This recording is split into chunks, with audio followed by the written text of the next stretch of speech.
지난 주일에 저희들이 이 시간에 찬양 예배 시간에 좋은 나무가 되면 저절로 좋은 열매를 맺게 됩니다, 이런 말씀을 나눴습니다. 우리가 그리스도인으로서 살아가면서 능력 있는 그리스도인으로 또 삶 속에서 그리스도인에서 마땅히 맺어야 될 또 삶의 열매들을 맺고 살기를 우리가 원하는데, 우리가 그런 열매를 잘 맺을 수 있는 방법은 우리가 좋은 나무가 되면 저절로 좋은 열매, 주님의 뜻을 이루어 드리고 또 그리스도인으로서 능력 있는 삶을 살아가는 그런 열매를 우리가 맺을 수 있습니다.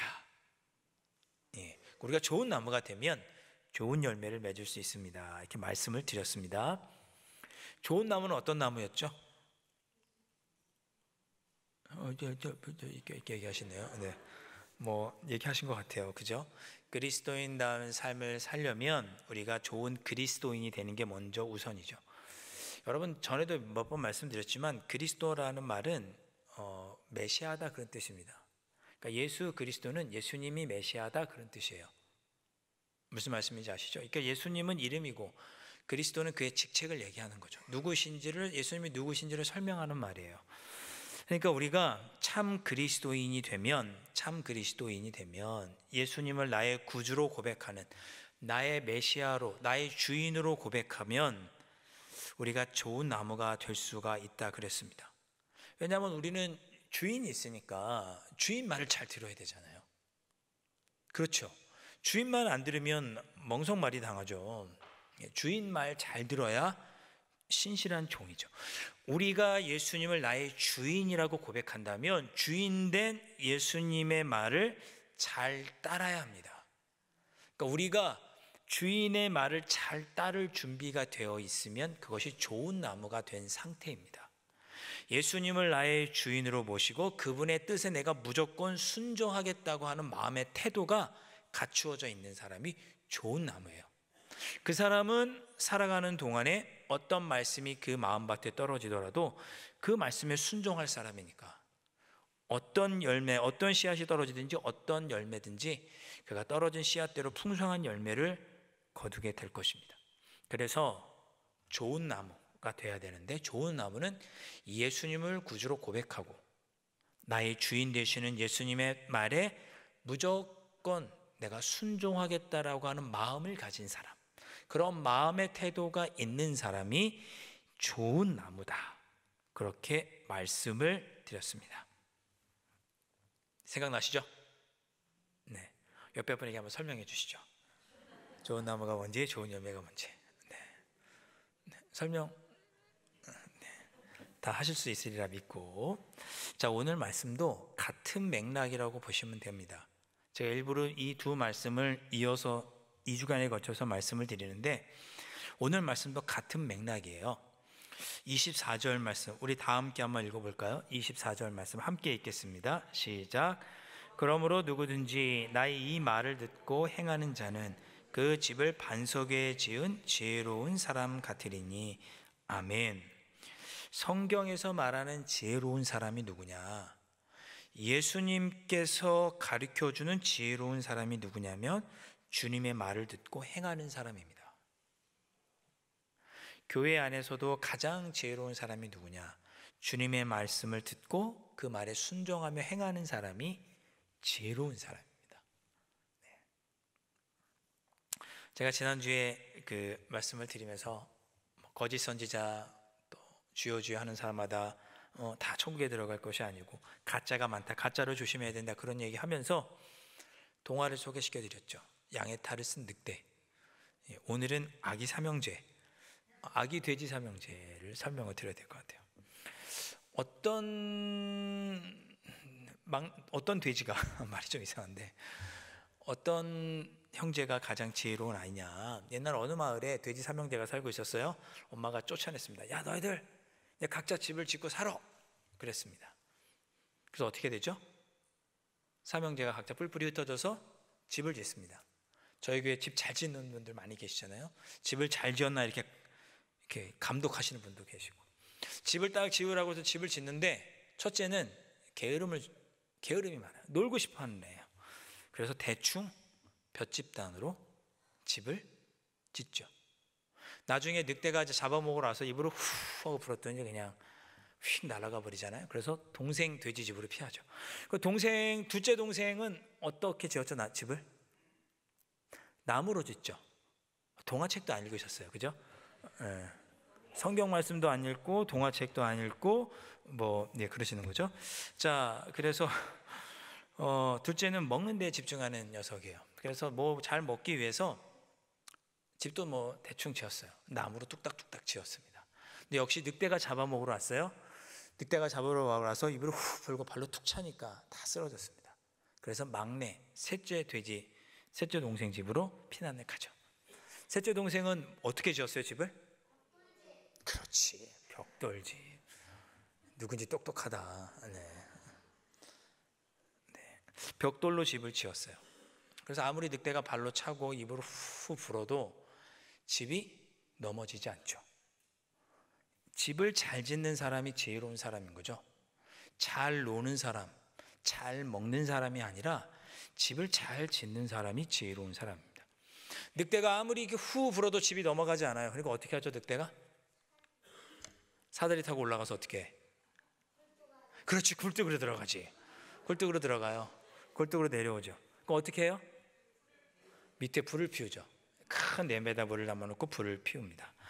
늑대가 떨어져서 이제 뜨거워 그러고 이제 도망가는 게 이야기의 끝입니다. 집을 튼튼하게 짓는 사람이 지혜로운 사람이에요. 오늘 예수님께서 뭐라고 말씀하셨냐면 너희들도 믿음의 집에 비유해서 우리의 신앙을 말씀하시는 거죠. 너희의 신앙도 튼튼하고 너희의 신앙이 지혜로운 그런 신앙이 되려면 어떻게 해야 되느냐? 집을 잘 짓는 사람처럼 인생의 믿음의 집을 지어야 되는데 집을 반석에 짓는 방법이 뭐냐? 그것과 비견할 수 있는 지혜롭게 신앙생활하는 방법이 뭐냐? 누구든지 나의 이 말을 듣고 행하는 것. 이 비유가 마태복음 5장, 6장, 7장의 제일 끝에 있습니다. 제일 마지막에 예수님께서 하신 말씀이 이 말씀이에요. 그러니까 마태복음 그 7장에 있는 내용만 다 지켜야 된다는 게 아니고 5장, 6장, 7장 산상수훈 전체의 말씀을 듣고 행하는 자가 지혜로운 사람이다. 신앙생활을 지혜롭게 하는 사람이다 라고 예수님께서 말씀하십니다. 신앙생활 잘하는 참 그리스도인, 거짓이 없는 참 그리스도인, 삶의 풍성한 믿음의 열매를 거두는 참된 나무와 같은 삶을 살아가는 그런 지혜로운 그리스도인은 어떤 사람이냐? 주님의 말씀을 듣고 행하는 사람. 교회에서 가장 우리가 머리를 조아리고 두려워해야 될 사람이 누구냐? 주님의 말씀을 듣고 행하는 사람이 가장 신앙생활을 무섭게 하는 사람이에요. 그러니까 마태복음 5장, 6장, 7장 그 산상수훈이라고 하는 주님의 귀한 그 말씀을 듣고 행하는 자가 가장 지혜로운 자다. 예수님을 나의 주인으로 고백하고 예수님의 말씀에 순종할 준비가 되어 있는 좋은 나무는 이 산상수훈의 말씀도 순종해서 천국을 이 땅에서 이루고 하나님 나라를 확장하며 살아가겠죠. 그런 사람이 지혜로운 사람, 지혜로운 신앙인, 좋은 나무, 좋은 열매를 맺는 사람, 참 그리스도인. 주님의 뒤를 따르는 제자 여러 가지로 표현할 수 있겠죠. 그런 삶을 살아갈 것을 오늘 예수님께서 마지막에 당부하십니다.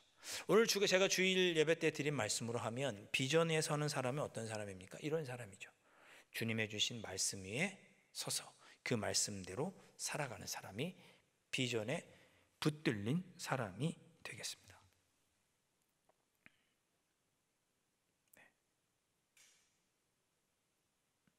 우리 옆에 분들 보시면서 한마디 해주세요. 잠 깨. 정신 차려. 네, 정신 차려. 이렇게 제가 다 전식으로. 제가 새벽기도 때 요즘 사도행전 말씀을 쭉 읽고 있는데 사도행전 8장 말씀을 읽었다가 제 마음에 부딪혀오는 게 있었어요. 그 이야기를 잠깐 나누고 기도하도록 하겠습니다. 사도행전 8장에 보면 스데반 집사가, 스데반이 초대교회 7집사 중 첫 번째죠. 이름이 제일 처음에 나오잖아요. 스데반이 순교합니다. 순교한 것 때문에 예루살렘 교회에 핍박이 임하고 성도들이 뿔뿔이 흩어지게 되죠. 그래서 그 덕분에라는 표현을 쓸 수 있어요. 스데반이 순교한 덕분에 성도들이 예루살렘 바깥쪽으로 뿔뿔이 흩어져서 복음을 증거하게 됩니다. 사마리아와 유대와 사마리아, 온 유대와 사마리아 땅 끝까지를 복음을 증거하실 거라고 하는 그 주님의 말씀이 그대로 이루어지는 거죠. 스데반이 순교당했기 때문에, 핍박받았기 때문에 성도들이 예루살렘 밖으로 나가서 복음을 증거하게 된 거예요. 안 그랬으면 계속 예루살렘 성에 있었겠죠. 근데 그 이야기를 하는 중에 사도행전 8장에 보면 스데반이 죽게 되자 예루살렘 교회에 있던 여러 사람들이 이제 예루살렘 성 밖으로 흩어져서 복음을 증거하게 됐습니다. 그 중에 한 명이 누구였냐면 빌립이라는 사람이 있었어요. 사도행전 8장에 나오죠. 빌립은 스데반 다음으로 두 번째로 언급됐던 7 집사 중에 한 사람이었습니다. 그러니까 빌립이 예루살렘 핍박이 있으니 그 핍박을 피해 어디로 갔느냐? 사마리아 성에 들어가서 복음을 증거하기 시작합니다. 놀라운 것은 이 빌립이 사마리아 성에 가서 복음을 증거하는데 많은 사람들이 믿고 회심을 했어요. 빌립도 많은 이적과 기사, 표적을 행했습니다. 그런데 어떤 사람이 빌립이 그 복음을 증거할 때 회심을 했느냐면 마술사였던 시몬도 회심을 합니다. 예수님을 나의 구주로 고백한 거예요. 마술사, 주술사, 뭐 지금으로 치면 무당 정도 될까요? 그런 걸 업으로 주술하고 마술을 통해서 밥을 먹고 사는 그런 직업을 가졌던 시몬도 회심을 하고 주님을 따르게 됩니다. 놀라운 일이 일어난 거죠. 자, 그런데 베드로와 요한이 예루살렘에서 이야기를 들으니까 소문이 들리는 거예요. 저 사마리아 성에서도 복음이 증거된다더라. 거기도 많은 사람들이 회심하고 예수님을 나의 구주로 고백했다고 하더라. 이런 이야기를 듣고 어떻게 예루살렘이 아닌, 유대 땅이 아닌 사마리아 성에도 복음이 증거될 수 있지? 이상하게 생각한 거예요. 유대인이 아닌 어떻게 이방인들에게, 하나님이 미워하시는 사마리아 사람들에게도 복음이 증거될 수 있지? 이상하다고 생각하고 베드로와 요한이 사마리아 성에 갑니다.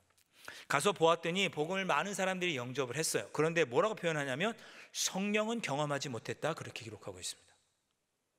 베드로와 요한이 보니까 많은 사람들이 예수님을 믿고 회심을 했지만 성령의 강림의 역사는 없었던 거예요. 그래서 베드로와 요한이 성령 강림이 있도록 그 자리에서 기도합니다. 많은 사람들을 위해서 기도하고 안수하면서 기도하죠. 그러니까 성령이 강림하는 역사가 일어납니다. 제가 이 말씀을 쭉 읽으면서 마음에 막 부딪혀 왔어요. 교회가 시작이 되고 교회가 성장했던 것은 성령의 역사지 다른 것이 아니었구나라는 생각을 이제 이 말씀을 읽으면서 하게 된 거죠. 심지어 이 시몬이라고 하는 그 마술사는 그렇게 베드로와 요한이 이렇게 안수하고 할 때마다 성령이 역사하는 걸 보면서 자기가 그 성령이 역사하는 능력을 사고 싶어서 돈을 줄 테니 성령이 임하는 그 능력을 나에게 다오라고 베드로와 요한에게 부탁을 합니다. 내가 돈을 줄 테니 그 능력을 나한테 파시오. 성령이 역사하는 능력을 나한테 파시오라고 시몬이 제안을 합니다. 그랬더니 베드로와 요한이 넌 악한 사람이다 라고 책망을 하고 그 이야기를 듣고 시몬은 회심을 하게 되죠. 제가 이 말씀을 읽으면서 마음에 회개하게 된 거예요. 교회는 성령의 역사하심이 있어야 한다는 거죠. 교회는 성령께서 역사하시고 성령께서 우리의 마음에 부딪혀 올 때 그 성령에 붙잡힌 사람들이 행했던 것이 초기 교회의 모습이었습니다. 그런데 우리는 자꾸만 다른 것들에 눈을 돌리는 거죠. 멀쩡한 건물이 없으면, 재정이 부족하지 않으면, 사람이 넉넉하게 있으면 우리는 이런 것들을 생각하는 거예요. 교회가 성장하고 부흥하는 데 있어서 성령이 아닌 다른 것들을 생각하게 되는 거죠. 내가 그리스도인으로서 능력 있게 살아가는 방법은 성령을 통해서 이루어져야 하는데 그걸 싹 빼고 생각하는 거예요. 그런 제 자신을 이제 제가 이 말씀을 보면서 느꼈습니다. 나는 정말 기도하면서 성령의 임재하신 가운데 말씀을 준비했는가, 설교를 준비했는가, 누군가를 만날 때도 성령께서 임재하시고 성령께서 함께 해주시기를 위해서 기도했는가,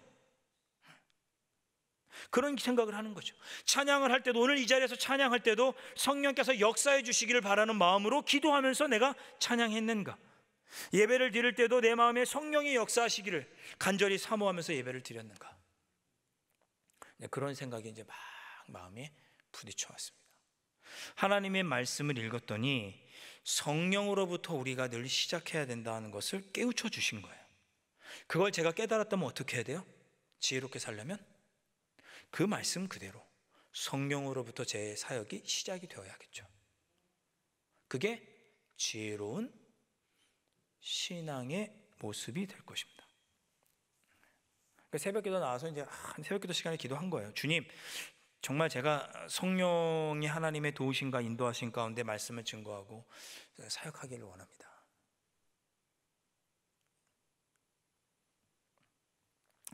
제가 존경하는 한 장로님이 계신데 돌아가셨습니다. 일찍 돌아가셨어요. 암이 이렇게 전이가 되고 하셔서 70대 이제 좀 중반에 돌아가셨습니다. 근데 이분이 저한테 그런 얘기를 해주셨어요. 제가 교육 전도사 할 때 교육부를 담당하시는 장로님이셨거든요.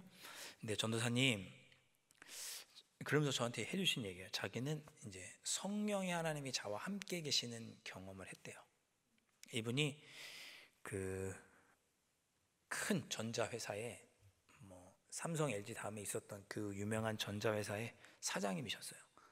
김우중 씨랑 같이 세계를 누비던 그런 분이셨는데, 그래서 어디 가셨었냐면 이분이 아프리카에 가신 거예요. 거기도 세계화 해가지고 한국 제품이더라도 뚫기 위해서 거길 가신 거죠. 그래서 그 아프리카에 있는 동안에 5년 계셨다고 그랬나? 되게 힘드셨대요.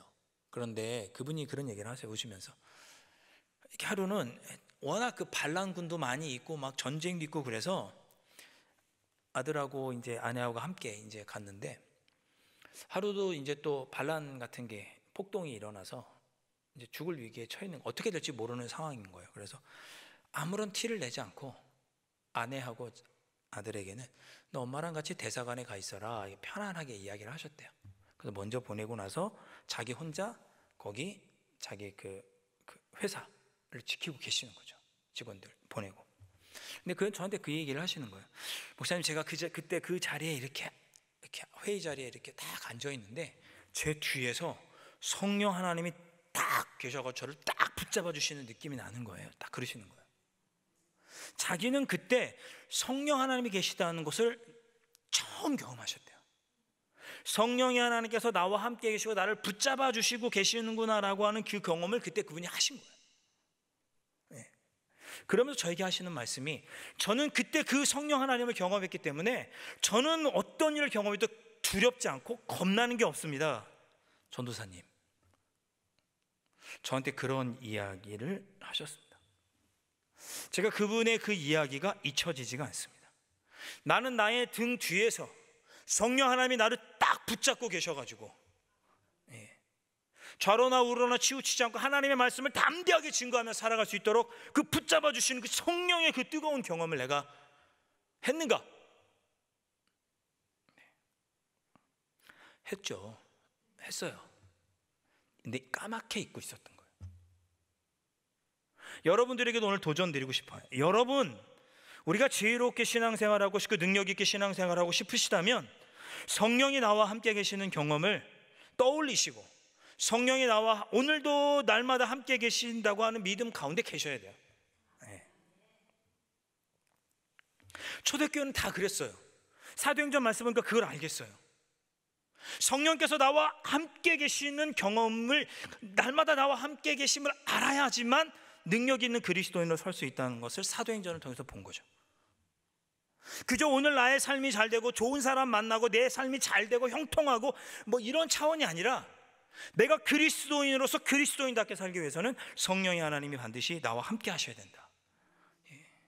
그것을 사도행전 통해서 제가 이제 말씀을 깨닫게 다시 한번 제 마음이 뜨거워진 것이었습니다. 여러분들에게 축복하고 권면드립니다. 여러분들 삶 속에도 성령이 여러분들과 함께 계시는 경험이 있기를 주님의 이름으로 축복합니다. 그거 꼭 있으셔야 돼요. 꼭 있으셔야 돼요. 이 자리에 오셔서 말씀을 듣고 찬양하면서 또 제가 드리는 말씀에 또 힘을 얻고 또 돌아가시겠죠. 그때뿐이에요. 삶 속에서 성령께서 나와 함께 계시다고 하는 마음과 그 믿음으로 살아가셔야 돼요. 그래야 우리가 죄의 자리도 피할 수 있고, 그래야 우리가 하나님의 뜻대로 행할 수 있는 용기를 낼 수 있는 자리에도 든든히 설 수 있고, 그래야 우리가 지혜로운 신앙인의 모습으로 설 수 있으리라 생각합니다. 자, 이거는 제 개인적인 간증이고, 오늘 주신 말씀 정리해 보겠습니다. 우리가 그리스도인으로 담대하게 능력 있는 모습으로 살아가려면, 지혜롭게 살아가려면, 우리가 주님의 말씀에 온전히 순종할 때, 주님께서 주신 말씀을 행할 때, 우리가 반석 위에 집을 지은 지혜로운 삶을 살아갈 수가 있습니다.